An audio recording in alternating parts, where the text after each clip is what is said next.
Q&A comment, can you give me some words of wisdom? And she said things like, be kind and live life to the limits.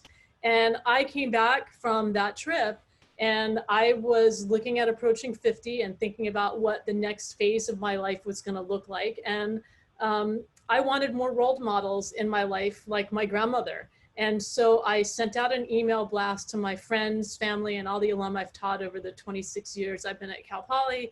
And I said, here's a little 1-minute clip of my grandmother at the gym working out. And if you have somebody in your life that's as much an inspiration as my grandmother is to me, then please nominate them. And the very heartwarming thing was I was inundated by just lovely nominations. And I would venture to say that usually when I do a Q&A at a screening, I ask the audience, how many of you after seeing the film are thinking of somebody that would have been perfect for the film or you would have been perfect for the film? And 99% of the hands go up. And so after I interviewed 40 people with a collective life experience of 3,000 years, and I had to stop interviewing people or I would never have gotten a film done.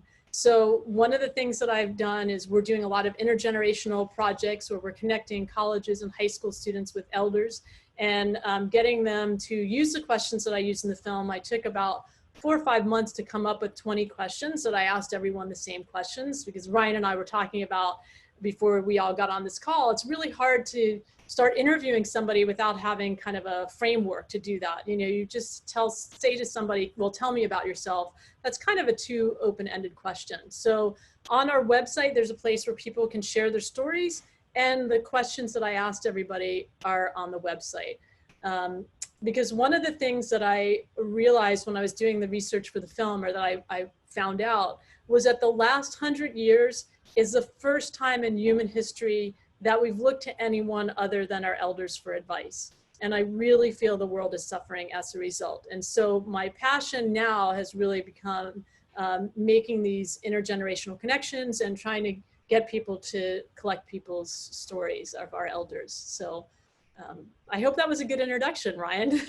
That last point got me there, Sky. Can you say more about that, that it's the first time that we are not looking towards our elders? That would... Well, yeah, if you think about it, you know, like when I was lucky because I grew up with my grandparents and I actually lived with them for quite some time. And when we didn't live with them, we lived 5 minutes away from them. But I am an anomaly in my age group.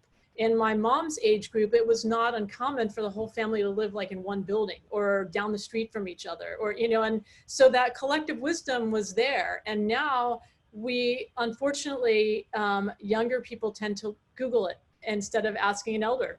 And, you know, Google has some answers, but they don't come with wisdom. And there's a big difference. So I think that it's sort of like I'm one of those old-fashioned people that I loved the card catalog, because in looking for what I was trying to find, I found all these other wonderful things along the way. We're missing that wonderful transition of finding the thing along the way that we're looking for the answer to. And so one of the things that I always find really interesting is when we do these intergenerational projects, and I've been able to document them here at Cal Poly, we've been doing them for the last couple of years, the students will come up to me afterwards and thank me because a lot of them don't have an elder in their life. And this is the first opportunity that they've had to really sit down with somebody who's older than them and have a conversation. And what they find is that they have so much more in common than the differences. And the only thing that's really different is the age. And what they can learn from that person's experience is always mind-blowing to them. And so I feel like in some ways, in doing these intergenerational projects, I'm combating ageism one story and one connection at a time. Because it's always easy to say that, you know, with any ism, if you don't know somebody from that group, it's the other. And I'm trying to make it the us instead of the other. As a photographer, was there always this kind of anthropological drive within you, or are you breaking the photographer's code from going to the other side of the lens now? I'm going to the other side. No, I'm still behind the camera a lot of times, but I think that I always was interested in storytelling. And I think that that comes just from my upbringing. I mean, my great grandmother actually lived to be 97. I was 19 when she passed away, and I would sit at her, she had a little ottoman. I'd sit at her ottoman and listen to her stories. And she only spoke Italian. So that was an interesting thing because I only spoke English. But for somehow we were able to understand each other. And I think that that just has translated into, I've always been interested in people's stories. Even when I was young, I can remember, and this is going to date me, I'd put a cassette recorder on the table when we were having Sunday dinners because they would, if anybody's Italian out there, I'm Italian and Jewish, by the way, so I got the guilt from both sides. But the Italian dinners go on for hours, and but that's when the best stories come out, you know, when they're cracking the nuts at the end and having nuts and cheese and the wine. And I would put the tape recorder out there because I knew something special was happening at that moment. And I really wanted to capture not just the stories, but the sounds of people's voices. So I guess it just made sense that at some point I would end up making a film like this. So when you began making the film and started collecting the early interviews, the first, I don't know, 5 or 10 of the 40, what did you find out? What were some of the initial findings? Did they coincide with your grandmother's experiences, or? I think so, but I should start off by saying I was a terrible interviewer in the beginning, and Cal Poly, where I teach, has a motto. It's called "Learn by Doing," and that is certainly what I have been doing with this film. And I also didn't know that I was going to be making a feature-length film. When I started the project, I really thought it was just going to be maybe a web series, and so I was so stuck on asking these questions that I would just like drill through them.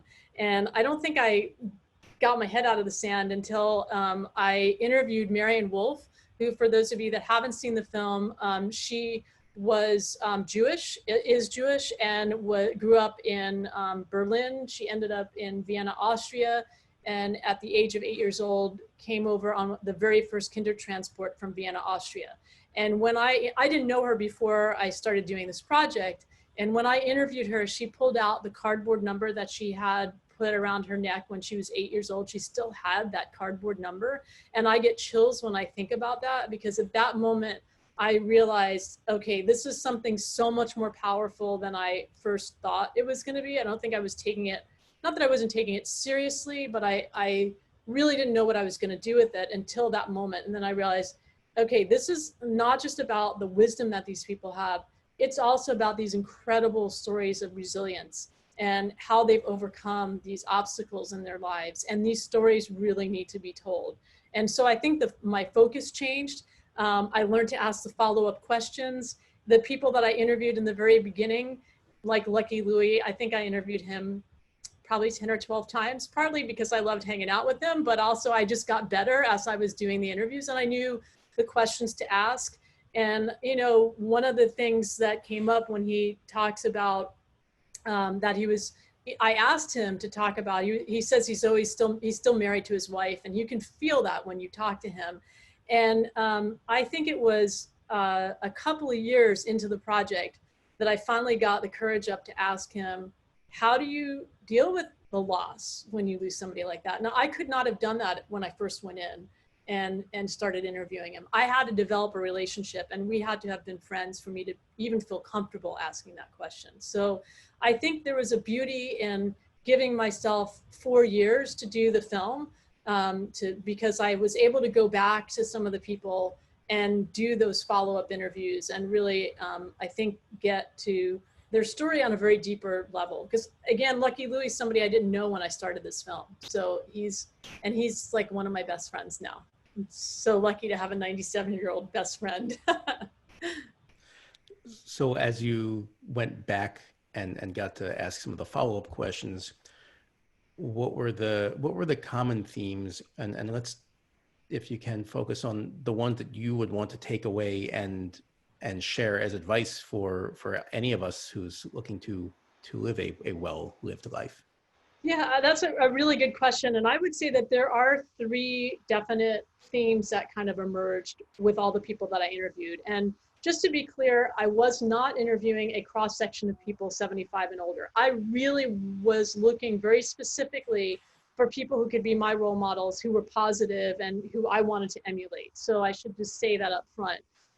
But the 3 things were, one is that they all woke up every day and had something they wanted to learn, to do, to give back. They had a sense of purpose. And I think that that is probably the most important thing, is having that sense of purpose. I think that especially for us in this country, our sense of purpose a lot of times tends to be our job. And then when we retire, we lose our sense of purpose. So figuring out what that sense of purpose continues to be, I think, is really important.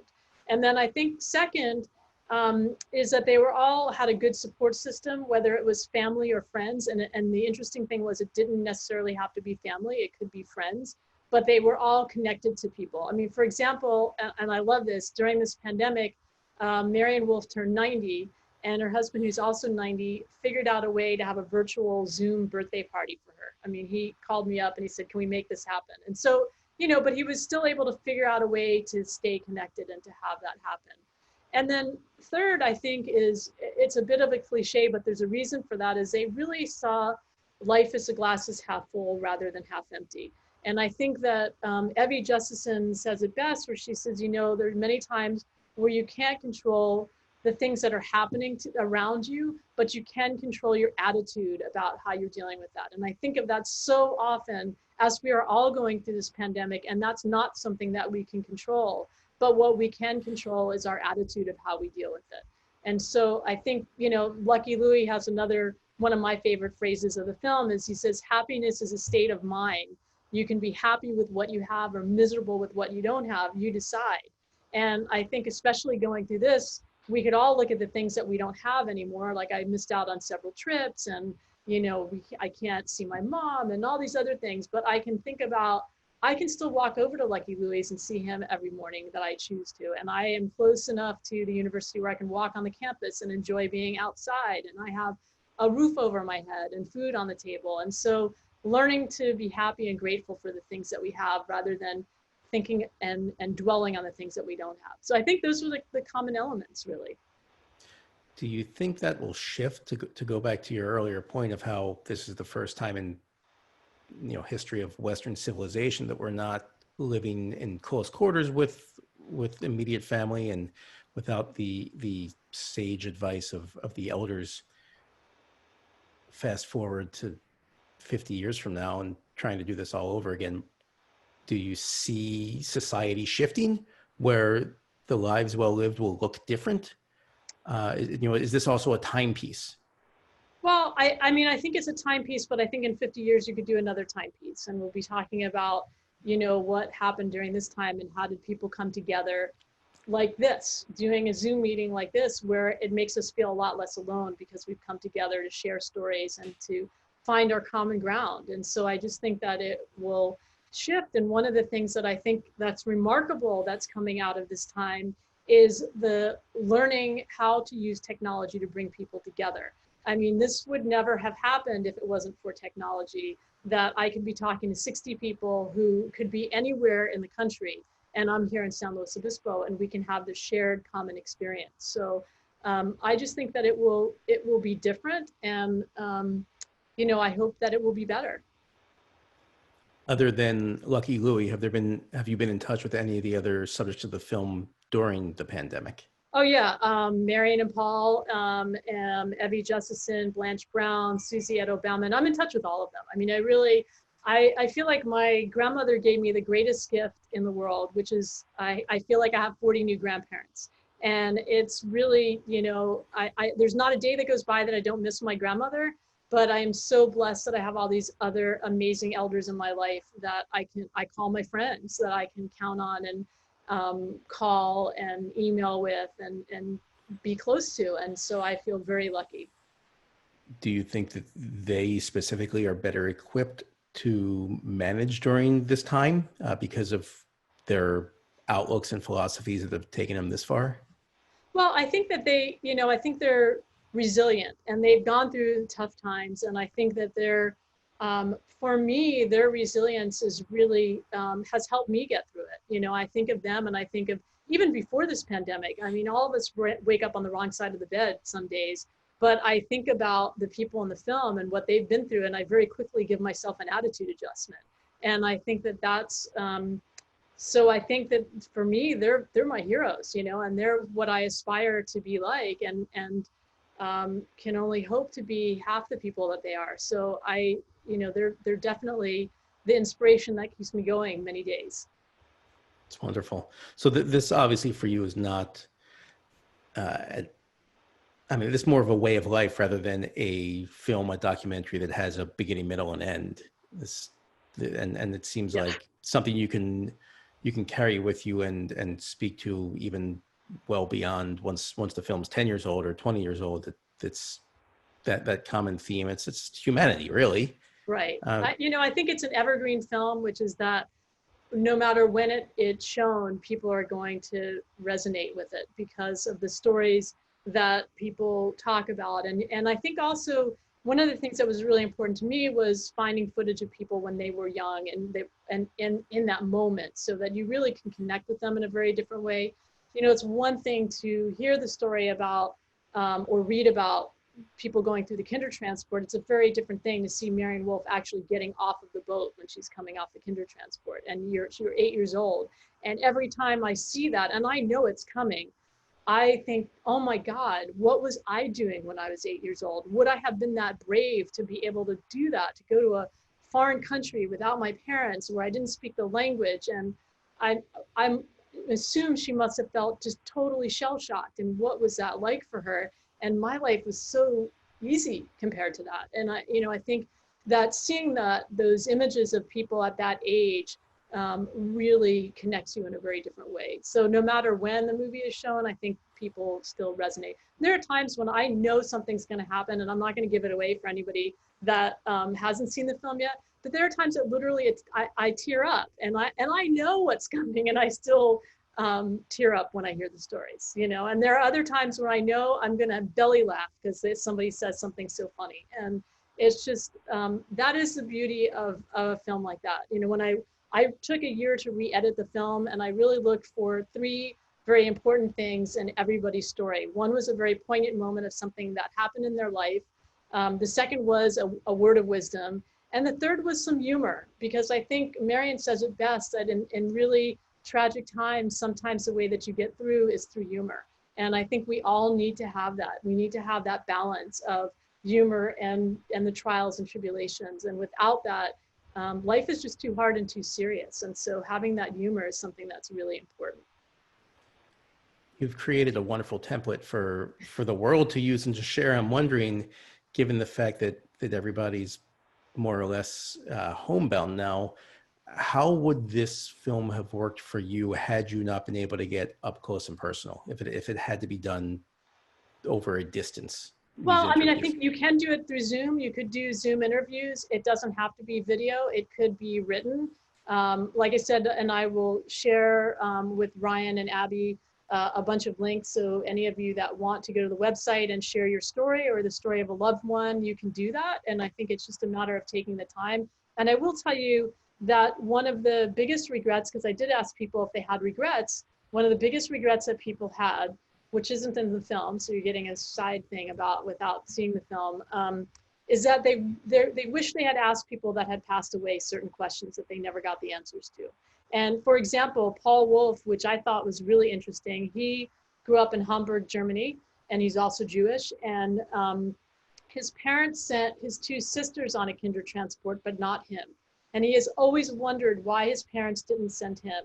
Was he not worth the same that they were? Did they not care about him as much? I think it's totally the opposite, that he was the son and they wanted to have him with him. But he will never know the answer to that question. And that is one of the biggest regrets that he has, is not having asked his parents that question. And so I would say to all of you, if you are a child who is thinking of somebody, ask them the question. And if you're the parent and you're thinking you want to make sure that your kids know the answer to certain things, write it down so that they know the answers to those questions. Don't wait. The sooner that you do it, the better. And I'm so grateful that I spent all that time with my grandmother, and I asked her all the questions that I asked her. And I had a grandfather, my Jewish grandfather passed away when I was 12. I didn't get that chance with him, and I wish that I had. And there are regrets that, I didn't ask him about what it was like to go through the pogroms and be in like the Polish-Russian border, and what it was like to come to this country. And I'll never really know the answers to those questions. So ask them when you can. It's always a good message to hear. So thank you, Sky. We've got a question from Thomas Baker, and we know now that your grandmother was the huge inspiration for the film. Thomas asks if you were inspired by the writings of Michel de Montaigne or Sarah Bakewell's book about him titled No, How to Live. no, I don't know that book. I mean, I will look it up, but I don't know that I've never heard that book before. The, I the, have to say, I think, for me, I've always worked on, I'm lucky because I have a day job of teaching. So I'm very lucky that I can take on the projects that are personal to me. And I always tell my students, the more personal, the more universal the message is. And so instead of saying, why do something, I say, why not? And I would really go gung ho. And I don't think about, like, I'd never made a film before and I didn't know how to do it, but I just knew I had to. And so I think if you have a project and it's so personal, unbelievably, it has a universal message to somebody out there. so it's safe to say that the inspirations for this film all came from the people themselves, Absolutely, yes. and from the human interactions. Mm-hmm. Absolutely, yeah. And I will say, I don't know if I can, but I would love to talk to you a little bit about the two new short films that I have, which I will send you links for as well, because they're both inspired by the Lives Well Lived film. And I think that it's nice when one thing rolls into the next. One of the films is called Forever Voters, and Evie Justison, who is in the Lives Well Lived film, is also part of the League of Women Voters. And up until the pandemic, they were going into the high schools here and talking to the students about the importance of voting and why one vote really matters, and trying to get students to register and pre-register to vote. And then I interviewed the students that they were working with. And I love, again, that intergenerational connection of bringing these elders into the high schools. And it's sometimes for those students the first time that they're taken seriously as an adult, and they talk about what an importance that is, that somebody really cares enough to try and get them to vote. And it's been shown that if somebody votes in 3 out of their first 4 elections, they're more likely to become a lifetime voter. So it's really important to try and get young people out there. And the second film is a film called Mochisuki, and Susie Edo-Bauman, who's a Japanese American woman in the film, her family gets together every year, the week between Christmas and New Year's, and they make mochi, which is not what you get at Trader Joe's. It's actually this wonderful process where they pound rice and until it's like the sticky doughy thing, and then they form them into mochi balls. But what I love about that is that there's about 150 people that come from up and down the coast. And it's just, again, bringing together of generations and celebrating that time together through food and through those traditions. And so I think that the next feature film will be about different cultural traditions that are based around food and how they bring generations together. Because for me, that's how the whole Lives Well Lived film started, was with my grandmother and I cooking together. And we all love to eat, and we all have those traditions in our cultures. And so what is that for each of the different cultures, and how can I show that and hopefully leave people hungry and wanting more when they leave the theater. Is that a short that could become a full-length feature, or Yeah, is I it? have a short right now, and it was doing the film festival circuit until all this happened. But I will give you links to that, so anybody that's interested can see either of those 2 films. That's great. And I was curious if you had caught that filmmaking bug after Lives Well Lived, and where it would go from there. Do you see yourself doing this for a while, continuing to make films? Yeah, I like I said, I've been teaching at the university for 26 years, and I'm looking at the end of my time there in the next year or so, especially if we're going to be online for a long time to come. And, I'm really have become very passionate about storytelling. And so I feel like that is really where I want to put my energy and into doing more stories.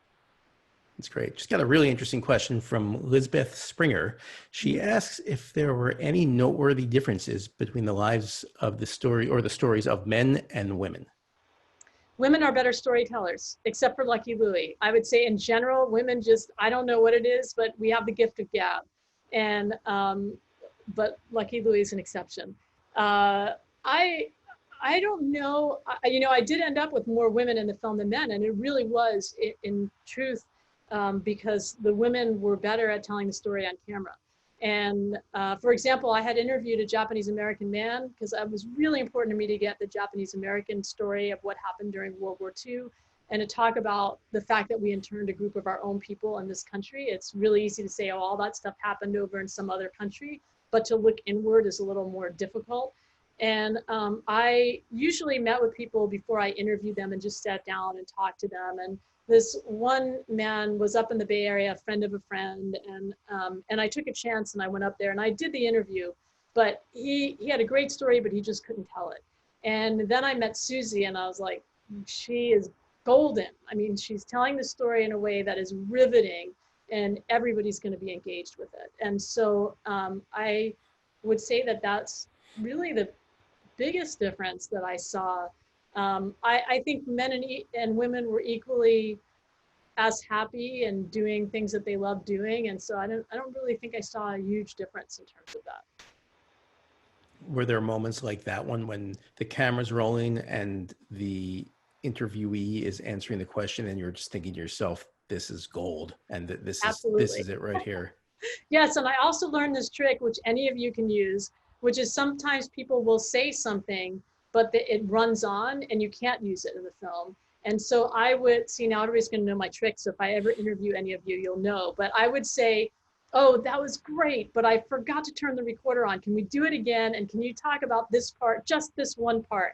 And so I would, redo it until I felt like I got the sound bite the way that I could use it in the film. Because, there's different inflections in people's voices. It goes up and down. And you saw the guitars that I have back here. So I play music. I've always been really musically inclined. And I think that it helped with the film because it helped me hear those moments where it like there was a definitive end versus not, and making it sound good when you edit it all together.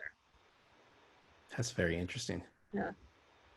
Are there more aspects of the film production process that you're interested in beyond being behind the camera, beyond the questions? Are you going to be scoring your own films one day? Are you going to be? No, I don't think I'm going to be scoring my own films, but I think that one of the reasons that I got the interviews that I got was because typically I would go by myself, and maybe I'd have a student that would help me schlep the gear in. But for the most part, I was there by myself.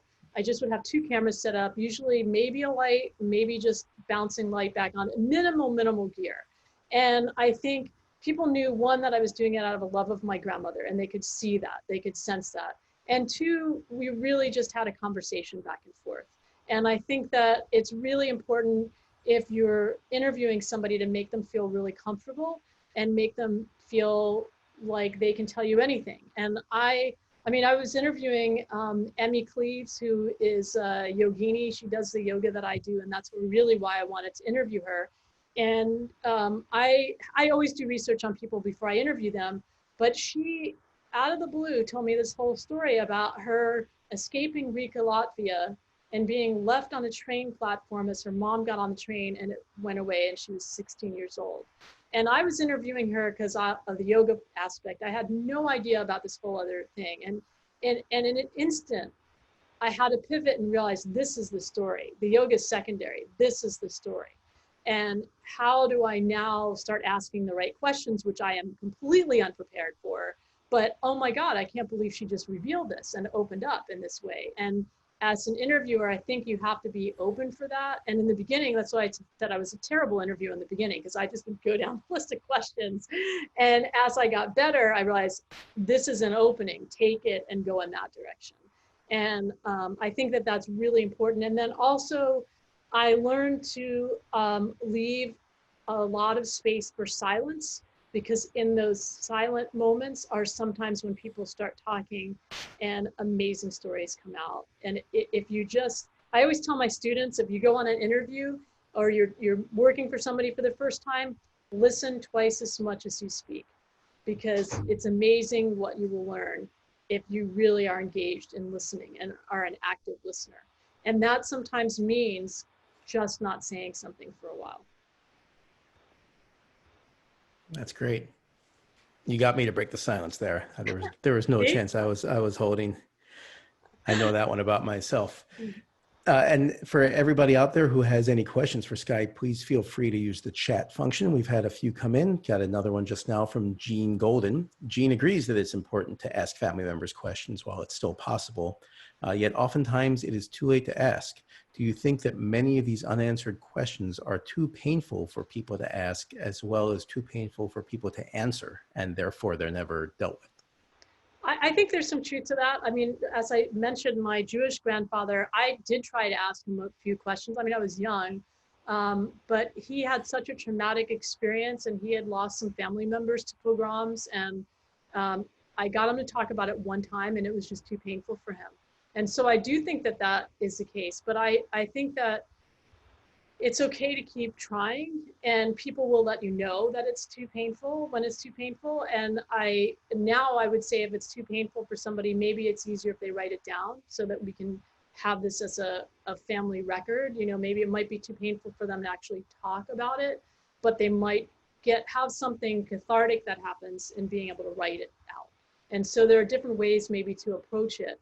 I was lucky because I have an aunt who, her mother, my grandfather's sister, kind of told her all the stories. So I got filled in on a lot of the details that I didn't get from my grandfather. But, you know, I know it was incredibly painful for him to talk about that period of time. And he was a lovely, very loving man, and you would never know that he went through what he went through. And he couldn't dwell on it. And for him, dwelling on it meant talking about it. So he just couldn't do it.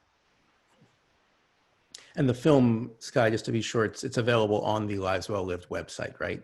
No, the film is actually, you can go to the Lives Well Lived website, and it's available on DVD. So it's not available to stream anywhere. We are going to be showing it on PBS May of 2021, and we're doing it in May because May is Older Americans Month. So we're going to make a whole big event out of showing it on PBS. Thank you. I see some people clapping. Thank you. It's always been a dream of mine to have something on PBS. So I'm really grateful that that's happening. And if you go to our website, which if you just Google Lives Well Lived, it's the first thing that comes up. You can sign up for our email newsletter list, and we'll let you know when things are happening. AARP is going to do a screening of it as a one-night only thing. I think it's going to be July 17th, but they haven't confirmed that date yet.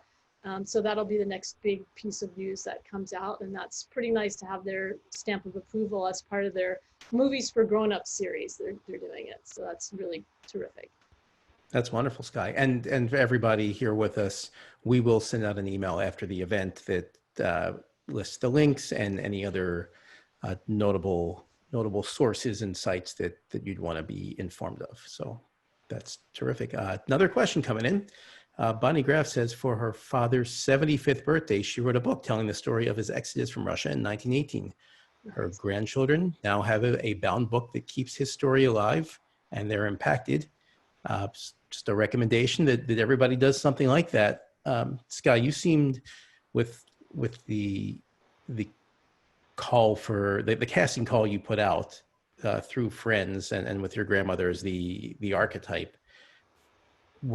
How far removed did you ever have to get with your subjects? Were you always a couple of degrees of separation away from them? Was there a common friend or relative in there? I would say for the most part, until I started seeking out certain stories, like I really, like I mentioned, wanted to have Susie Edo Bauman's story, and she's now become a really good friend. And I also wanted to have a Latino story. And so Rose was somebody who I didn't know and sought out because her father came from the Philippines, her mother from Mexico, and she talks about being the only Latino in her Girl Scout troop. And great story about that, just a little aside. We got to go to the annual Girl Scout meeting, Rose and I, to share her part of the film. And what a treat that was, because I was a brownie when I was a little girl. And it was so inspiring to be there and for her to talk about what it meant for her to be part of the Girl Scouts and how that changed her life. And she went with her daughter and I, and it was amazing. So that there's been some really incredible things that have come about because of the film. That was one of them for sure. But yeah, I would say that there were at least a couple of degrees of separation. There were a few people that I knew in the film. My dad was actually in the film. And interestingly enough, and this is another tangent, I hope it's okay, but he is the first person that answers the question about what do you think about your own mortality? And I have to say that I would never ask that question as a daughter. I just don't think I would have felt comfortable, but in the context of being an interviewer, I was able to ask that question. And it's so important, and we shy away from that in this country for some reason. We don't want to talk about that, but my dad has had several strokes, and he's actually a geriatric physician practicing in Philadelphia from a wheelchair right now, dealing with COVID patients. But I now know what his wishes are, and that was such a gift, and it was one of the best conversations that we had, and it was because of this film and because it gave me the permission to ask that question. And so I would say, don't be afraid to ask that question, or to talk to if you're the elder, to talk to your kids about that question. It's something that we shy away from, but is so important. And but to get back to the question of how many degrees of separation, most of the people were recommended to me. So it was maybe 1 or 2 degrees of separation. I think that tangent there, Sky, just is so important, because it underscores, if you don't take that first step, if you don't ask the first question, you're never gonna find out the answers. And even as you're telling your little tangents here, that's some of my favorite parts of these conversations. So that's, we can't find that on the documentary. No. Can't find that online. We have to talk to you and let you go. So thank you for those little tangents there. Linda Durr asks, was there a particular age group whose stories you enjoyed most? Well, that's a good question. It went from 75 to 100. And, I think the people that were, let's say, 85 and above, were talking about World War II, versus the people that were like in their 70s and above were talking about civil rights and environmental issues. And so I think I enjoyed them equally for different reasons. It's sort of like asking, which is your favorite child? I can't answer that question. They were all really different and unique. And I think that I enjoyed talking to all of them. I mean, I had such a wonderful 4-year experience of taking the time to just sit and listen. And we don't give ourselves that gift very often. And it really was truly a gift to put the phone away and just really, truly listen to people. That's terrific. I think that's a great place for us to wind up the evening. We've had a lot of people joining us from the East Coast. It's nice to be in the same time zone, same state as you, Sky, where I think you get a little more daylight than we do. Yeah. Where you are, but we're still around the same place. Well, thank you very much for being with us. And again, to everybody, we will share with you where you can find the film and some other nuggets from tonight's event. Tomorrow is July 1st. You should be receiving an email from us that lists a number of the events we have coming up next month. And we hope to see you all soon. And thank you again, Sky. Everybody stay well, be well, wash your hands, and stay safe. Sounds good. Take care, everybody. Thank you all. Thank you, Sky. Bye.